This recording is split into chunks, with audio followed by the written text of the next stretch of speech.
The Portsmouth Gaseous Diffusion Plant, or PORTS, was a massive fixture on America's front lines. In the production of uranium-235 for military use. For nearly 5 decades, PORTS processed uranium, critical to making America's nuclear bombs and fueling its nuclear navy. Now closed and partially dismantled, PORTS is ground zero for claims of radioactive contamination. I mean, the risk is here. In nearby communities, now riddled with rare cancers. We've got, alarming cancer rates that are killing children. That was my best friend, and my son. The U.S. Department of Energy, or DOE, which oversees PORTS, insists radiation around the plant is at safe levels. But some radioactive particles in the air here are not uranium that you'd expect to find, but something much more deadly. The chemical and radiological toxicity associated with plutonium is many, many times worse than uranium. In this 2019 report, Dr. Michael Ketterer at Northern Arizona University announced he found plutonium isotopes in sediment and dust around the plant. And in 2017 and 2018, this DOE air monitor, 3.5 miles from PORTS, picked up neptunium-237 and americium-241, both byproducts of plutonium. But PORTS processed uranium. So where did those plutonium and plutonium-related particles come from? After nearly 2 years of digging through these government documents, I uncovered a surprising but likely source: Russia. Russian-based fallout is in the community. Jeff Walburn was a top-level anti-terrorism responder and security inspector at PORTS for 3 decades. It was the worst of the worst. To understand how Russian radioactive material ended up here, we have to rewind the clock back to November 9th, 1989. That's when the Berlin Wall fell and the Soviet Union collapsed. As the world celebrated the end of the Cold War, a huge stockpile of Soviet nuclear warheads now threatened to be sold on the black market to dictators around the world. So the U.S. developed a plan. Congress got into a deal to bring Russian warheads. That deal was a program called Swords to Plowshares, or Megatons to Megawatts. Under it, the U.S. bought thousands of Soviet warheads and converted them to enriched uranium to be processed into fuel for America's reactors. In 1994, the Russian radioactive material began arriving in America. And as this government map clearly shows, all of it was shipped to one destination for processing: the Portsmouth Gaseous Diffusion Plant here in Ohio. The Russian material was coming in. Contaminated Russian material. Which they knew. They knew. While top-level administrators at DOE and the Nuclear Regulatory Commission, or NRC, knew the details of the program, Dr. David Minuta, the chief scientist at PORTS from 1992 to 2000, who was supposed to sign off on what was being processed at PORTS, says he was never told. You never knew Russian material was coming. That is correct. As a matter of fact, you just found out. That is correct, sir. How shocked are you by this? I'm actually beyond shocked. I'm appalled. For those in charge of the Swords to Plowshares program, questions about what Russia was sending began right away. In this transcript from a 1994 meeting of the NRC, the CEO of America's now privatized nuclear industry admitted initial testing of the Russian material revealed excess supplies of plutonium and other dangerous elements. 2 years later, in 1996, that same CEO indicated those issues had been resolved, telling the NRC everything they have delivered has been well within specification. But according to this 1999 GAO report, concerns about the Russian material ratcheted up. The report noting 1/3 of the shipments from 1995 to 1998 were not subject to transparency measures, meaning the shipments were not thoroughly examined. And the GAO added there was a deliberate decision by the U.S. government to have the radioactive material rapidly removed from Russia. As this graphic from that report reveals, from 1995 to 1998, 1,487 metric tons of enriched uranium were delivered from Russia to the U.S. That's the equivalent of 2,040 nuclear warheads. And all of it was delivered directly to ports before it shut down in 2001. If you knew this was material from Russia, including plutonium, that was coming into your plant, what would you have done? Would have asked them to stop, immediately stop. That's because Dr. Minuta says Ports was not designed to handle plutonium. Yet, as the documents reveal, plutonium was in the Russian material and processed at Ports. And it was deliberately kept away from me. Does it all make sense to you now about the contamination in this area? Well, it accounts for a lot of the contamination. Dwayne Pullman, Local 12 News.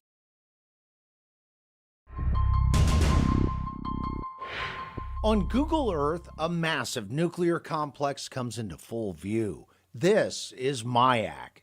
For 40 years, it was a secret site in the former Soviet Union, critical to building nuclear bombs. I name myself daughter of closet city. Nadezhda Kudapova grew up in the shadow of Mayak, believing in Soviet propaganda. I talked to Nadezhda on Zoom from her home in Paris, where she's lived since 2015. We created plutonium for nuclear bomb. Nadezhda's patriotic view of the plant grew darker with time, as she began to connect Mayak to contamination and cancer around her. Did you see cancer, death, everything related to this facility? Yes, of course. Dozens of nuclear accidents at Mayak have been well documented and confirmed by Russia, including a massive explosion in 1957 that irradiated thousands of square miles, making the area Nadezhda grew up in one of the most contaminated places on Earth. Nadezhda told me many of her relatives died from cancers and diseases, including her father, who she says worked at Mayak. He suffered from the very hard cancer of stomach. It's very hard memories in my childhood.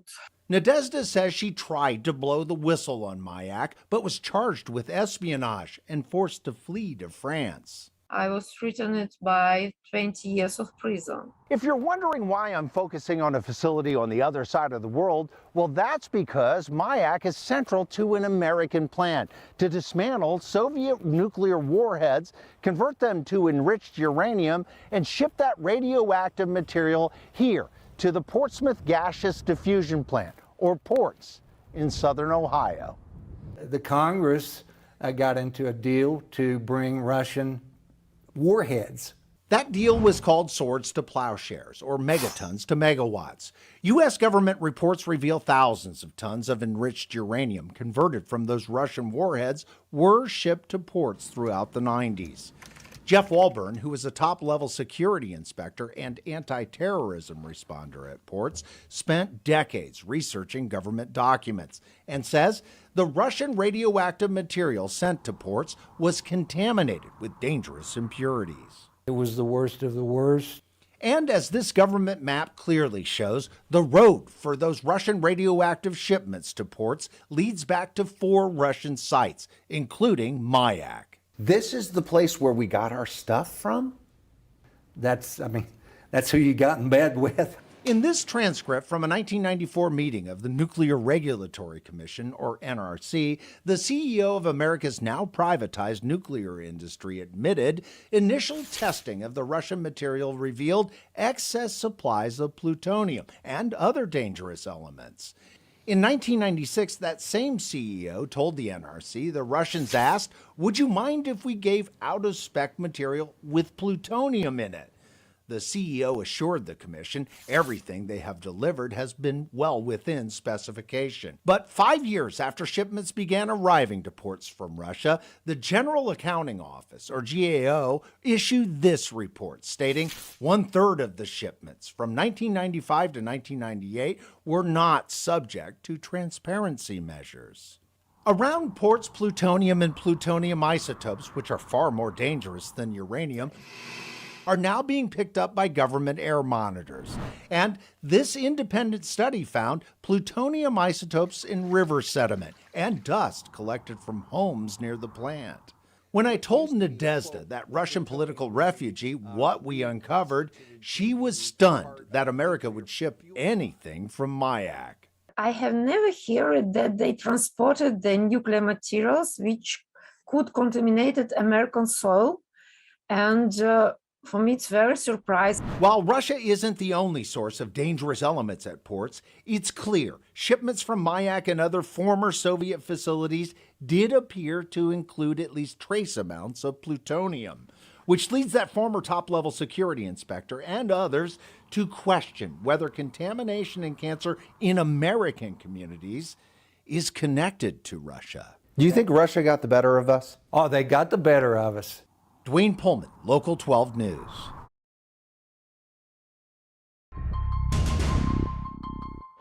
Complete transparency, period.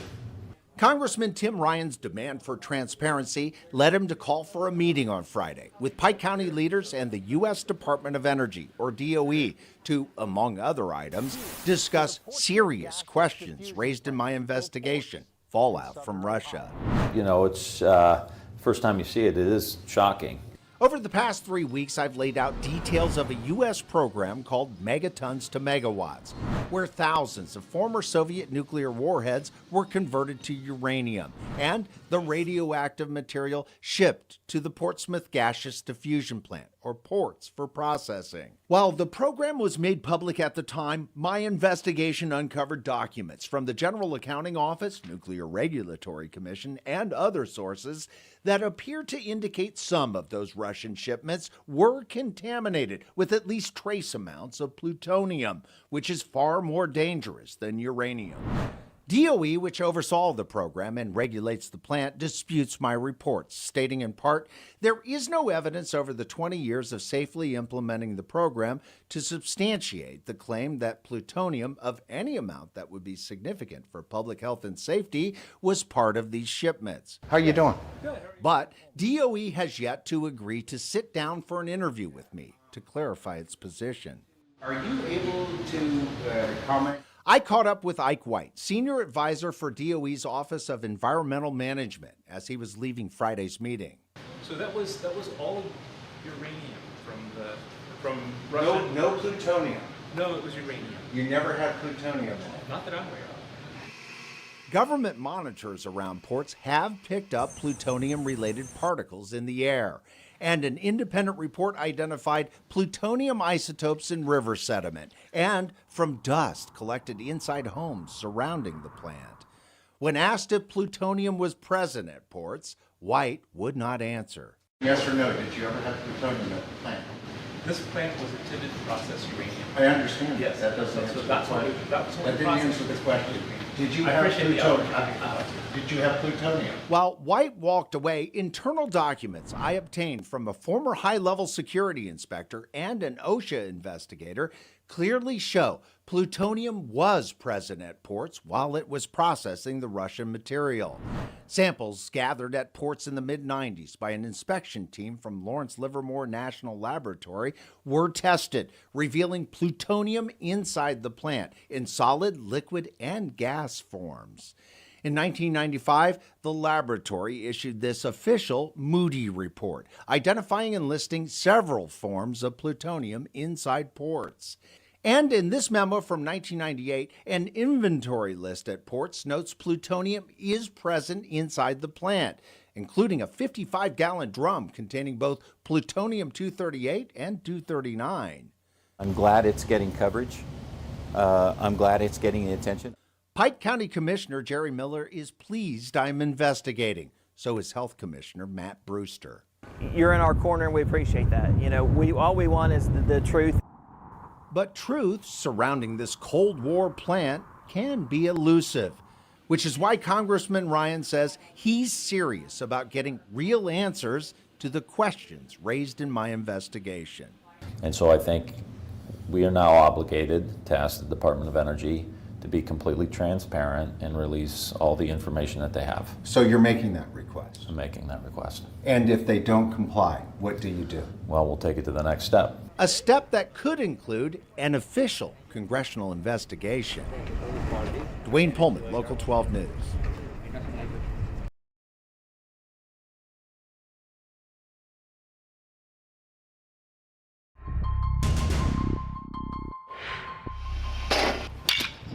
On this field, dreams are in play. A decade ago, one dream turned into a legend when Zach Farmer became a three-time All-American pitcher at Piketon High. Zach was in the prime of his life. Larry was Zach's coach and his dad. You feel close to Zach out here? Oh, yeah. Yeah, this is his Imagine. element. We talked behind the net at home plate. Yeah, it always brings back memories. Zach was so gifted at baseball, he had an offer to go straight to the big leagues. Instead, he chose to become a Buckeye.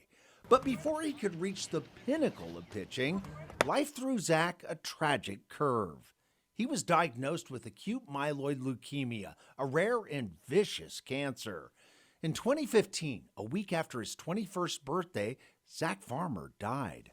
When I began my investigation fallout nearly 2 years ago, Larry Farmer sat down with me for an in-depth and emotional interview, blaming his son's death on the Portsmouth Gaseous Diffusion Plant, or PORTS, a now-closed Cold War facility that enriched uranium for America's bombs and reactors. And Larry blamed the federal government as well. It still oversees the plant. So you believe the government's responsible for the death of your son? Yeah.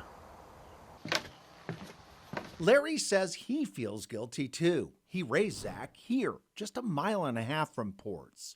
While he can't prove it, Larry believes radioactive particles produced at Ports triggered the leukemia that claimed his son. Are you convinced it was related to the plant? Sure. Yeah, nobody will convince me anything else.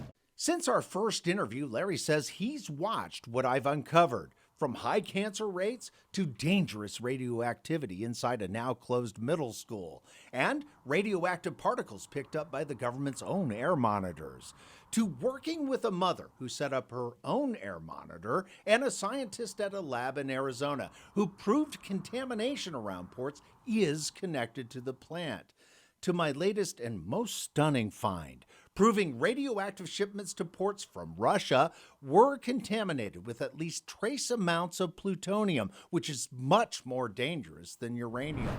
The U.S. Department of Energy, which oversees the plant, disputes much of my reporting, insisting there is no radioactive threat posed by Ports, that people in homes and communities surrounding the plant are safe.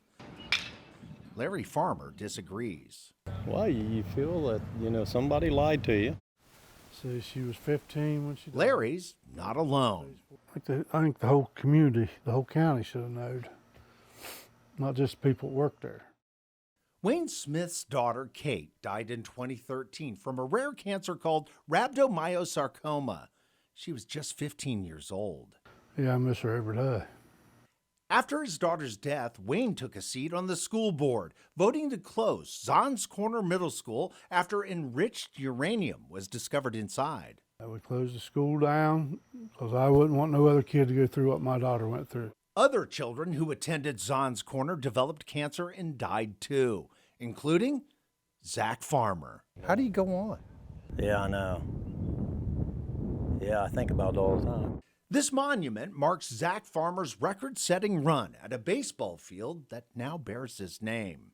No, this should be him, and it shouldn't say a memorial field. While the words and picture in stone pay homage to one of the greatest pitchers to ever take the mound, Larry says his son's death is also a tragic testimony of cancer that continues to claim young lives and steal dreams. Do you want answers? Oh, absolutely. Do they owe you one? Me and a whole bunch of other people. Dwayne Pullman, Local 12 News.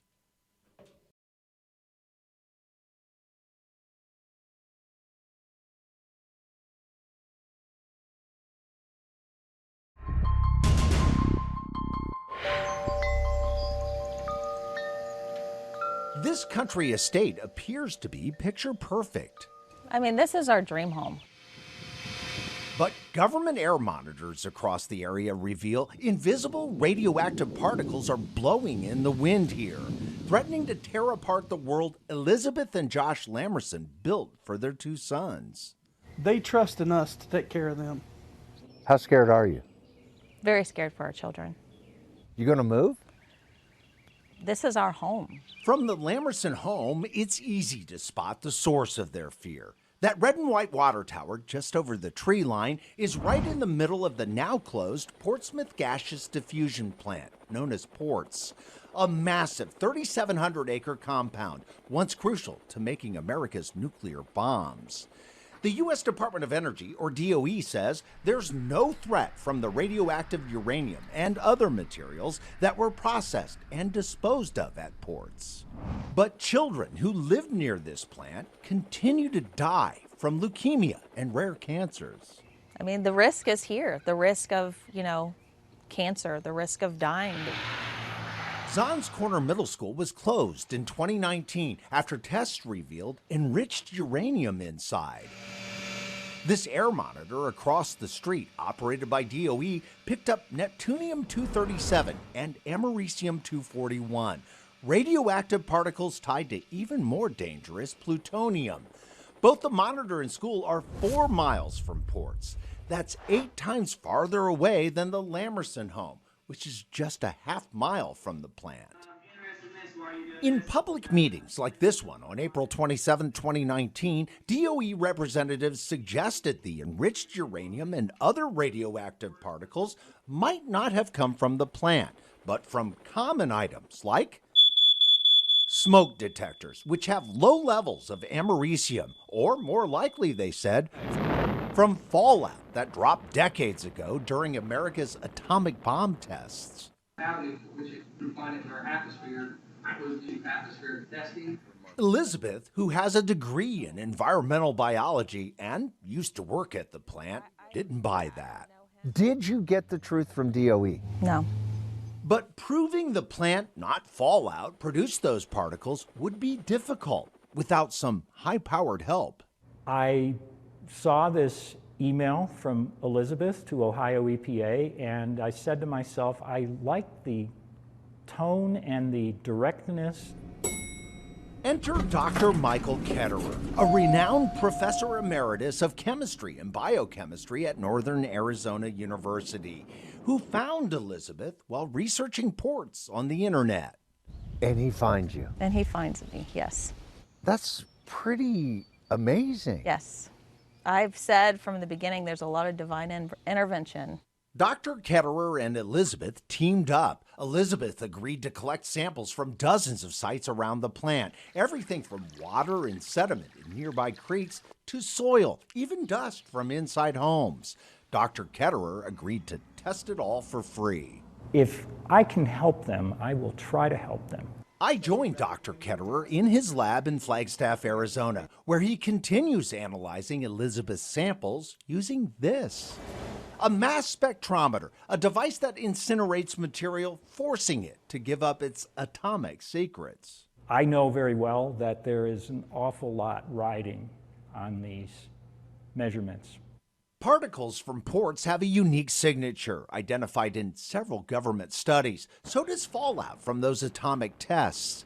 Using those formulas and his spectrometer, Dr. Ketterer pinpointed the radioactive signatures in the samples Elizabeth sent, allowing him to make a definitive discovery that he says upends DOE's statements.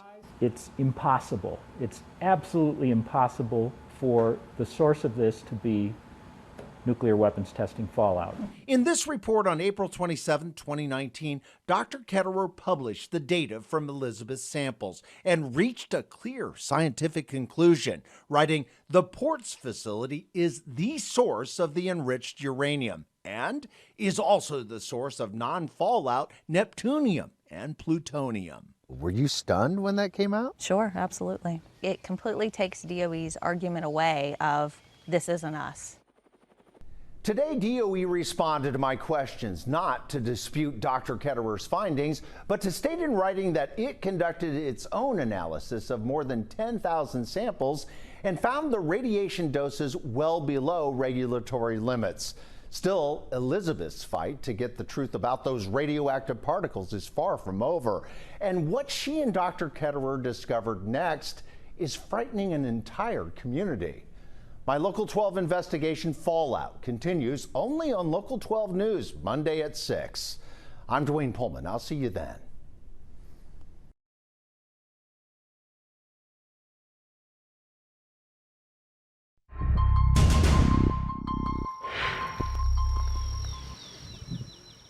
In a land where the Appalachians spill into the hills of southern Ohio, the breeze brings more than just wind. Radioactive elements are drifting around this, the now closed Portsmouth Gaseous Diffusion Plant, or PORTS, a massive complex that enriched uranium for America's atomic arsenal. In 2019, testing at the now closed Zons Corner Middle School revealed enriched uranium inside. Samples in scientific studies have uncovered more uranium and particles associated with plutonium in the nearby environment, too. This is our home. Josh and Elizabeth Lamerson, who live just a half-mile from Ports, blame their neighbor for contaminating their community. When you worry about your children, what are you most worried about? Cancer. Pike County is at the top of the list for cancer rates in Ohio. The U.S. Department of Energy, or DOE, points to data it obtains from 15 air monitors it owns and operates around the plant to say those radioactive particles are significantly below limits set by state and federal environmental laws. Well, that's not in dispute. Where those particles come from is. In meetings and statements, DOE continues to say ports might not be the source of the radiation, that the contamination may be tied to fallout from nuclear bomb tests that happened decades ago. Which you find in our atmosphere, that was due to atmospheric testing. Did you get the truth from DOE? No. The Lamersons say they don't believe DOE. So you didn't trust them? No, absolutely not. But DOE controls the monitors and the message. Then Josh came up with an idea. Just a harebrained idea. To buy his own monitor and check the air himself. I just figured if DOE could have them, we could have them. Forgive me, what's your degree in, sir? I don't have a degree. But his wife does. I have a degree in environmental biology. From Ohio University. So Josh convinced Elizabeth to spend $5,000 to buy and operate this. That doesn't look like $5,000 to me. It doesn't. But inside this modest-looking monitor is a state-of-the-art machine. It is the same brand of air monitor that DOE uses. Here at the top, filters like this one capture particles with a clear purpose to discover what's in the air. Yeah. If it's here, Yeah. it's everywhere. Exactly. Elizabeth began collecting those filters. You didn't have lined up a No. lab to examine this, right? When Correct. we put it Then she met Dr. Michael Ketterer, a professor emeritus of chemistry and biochemistry at Northern Arizona University. Dr. Ketterer and Elizabeth teamed up. First, Elizabeth collected water, soil, and dust samples in an area surrounding the plant. Dr. Ketterer analyzed all of it for free. If I can help them, I will try to help them. In 2019, Dr. Ketterer released this report on Elizabeth's samples, concluding the Ports facility is the source of the enriched uranium and is also the source of non-fallout neptunium and plutonium. Next, Dr. Ketterer turned his attention to the Lamerson's monitor to answer the question of what's in the air. Inside this Science and Health building on the campus of Northern Arizona University, I met up with Dr. Ketterer at work in his lab, where he continues to cut up Elizabeth's filters and analyze them using a high-temperature argon plasma mass spectrometer. Dr. Ketterer plotted the particles he found from those filters on this graph that he says reveals enriched uranium captured by the Lamerson's air monitor that could not be naturally occurring. In March 2020, Dr. Ketterer released this report, concluding it is evident enriched uranium emissions from ports is the single explanatory source of the particles floating in the air and captured by the Lamerson's air monitor. How valuable do you think your monitor has been. I think it's very valuable. Why? I mean, because it gives us data that we can trust. Data that Dr. Ketterer and Elizabeth say reveals the truth about what's really in the air here. That there's contamination coming from the facility, from the DOE facility. I consider these to be pretty much the most important samples I've ever analyzed in my whole life. Dwayne Pullman, Local 12 News.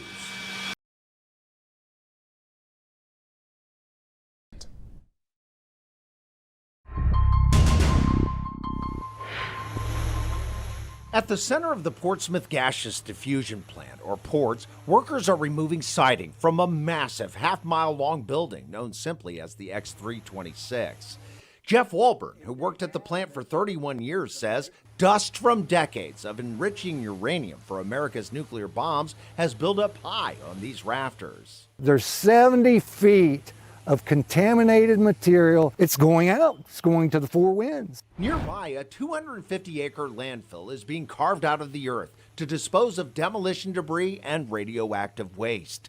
Neighbors like Josh and Elizabeth Lamerson, who live a half mile from the plant, are trying to stop it. Would you want to come here? Would you want to build a business? The landfill is a crucial part of a $2 billion cleanup at Ports, where debris from dozens of buildings and radioactive waste will be buried over the next 2 decades. The U.S. Department of Energy, or DOE, which oversees the complex, insists the demolition at Ports is safe, pointing to its own monitors as proof there's no harm posed by the work. But Dr. Michael Ketterer, a professor emeritus of chemistry and biochemistry at Northern Arizona University, examined what DOE's own air monitors reported and uncovered this: big spikes for technetium-99, or Tech-99, a radioactive byproduct of nuclear reactors. As his graphs reveal, the amounts of Tech-99 from 2014 through 2016 were hundreds of times higher than detection limits at all the monitors, no matter how near or far from the plant. Those emissions were just skyrocketing, and they then fell down rather abruptly in 2017. And Dr. Ketterer had no idea why, until he learned what was happening inside the plant. In this DOE internal demolition schedule, from 2014 to 2016, the same time that Tech-99 was spiking, crews inside the plant were cutting out converters and compressors, critical components in making enriched uranium. We're looking at Portsmouth. Dr. Ohio. David Menuda, the former chief scientist at Ports, says that cutting is the likely source of the Tech-99 release. Does it coincide with what you would expect in cutting up pieces and parts in the plant? Yes, in the 326 building, where those cuts were made, is very likely where the technetium-containing gas concentrates. Dr. Ketterer believes the heat from that cutting released Tech-99 as a gas that traveled long distances, registering in high amounts, even at this monitor near the town of Otway, 14 miles to the southwest. Do you believe it spreads out much further than what it is? It has to, it's obvious. And that isn't the only connection between contamination and demolition that Dr. Ketterer found. He analyzed this batch of air filters that were collected in 2020, and this time he discovered this: a big drop in the amount of enriched uranium in the air from March until the end of June. That coincides with the shutdown at Ports that happened during the height of the pandemic. According to this document, dated March 26, 2020, the Ohio EPA agreed to allow all work at the plant, which had slowed, to stop completely due to COVID-19. And in this internal memo, plant employees were notified that work, which had started up in June, would return to full force on July 27th. That pandemic pause at the plant from March to June matches that dramatic drop in enriched uranium in the air that Dr. Ketterer uncovered. It's just a mind bender that the connection of the dates to when we know COVID kind of started and the country shut down is when the emissions from the demolition activities appear to just abruptly stop. And just as clear, Dr. Ketterer's analysis reveals enriched uranium returned to the air when demolition work at the plant resumed. You tear it down and it goes wherever. The radiation results are upsetting to neighbors like the Lammersons, who are scared about what's being carried in the air. How scared are you? Very scared for our children. The Department of Energy continues to say the radiation around the plant is at safe levels, but DOE has yet to give me a response about what Dr. Ketterer uncovered. I'll let you know when it does. And of course, I'll continue investigating. I'm Dwayne Pullman, Local 12 News.